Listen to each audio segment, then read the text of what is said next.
निसर्गाचा समतोल राखून भीमाशंकर कॉरिडॉर उभारू, मुख्यमंत्री देवेंद्र फडणवीस यांचं विधान। देवेंद्र फडणवीस यांनी भीमाशंकर परिसरातील विकास कामांबाबत महत्त्वाचे विधान करताना निसर्गाचा समतोल राखून भीमाशंकर कॉरिडॉर तयार करू अशी ग्वाही दिली।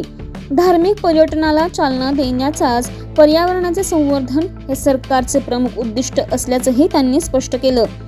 भीमाशंकर परिसरातील नैसर्गिक संपदा, जैवविविधता आणि वनसंपत्ती अबाधित ठेवत विकास आराखडा राबवला जाईल असंही त्यांनी सांगितलं।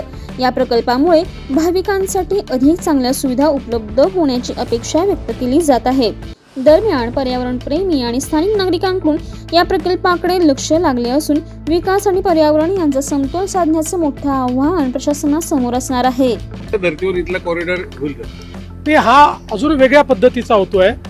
महाकाल हे एक आपल्याला माहिती आहे की उज्जैन गाव आहे, मोठं शहर आहे। हे अशी जागा आहे की ज्या ठिकाणी वाईल्ड लाईफ आहे, ज्या ठिकाणी प्रोटेक्टेड फॉरेस्ट आहे, ज्या ठिकाणी बायोडायव्हर्सिटी आहे।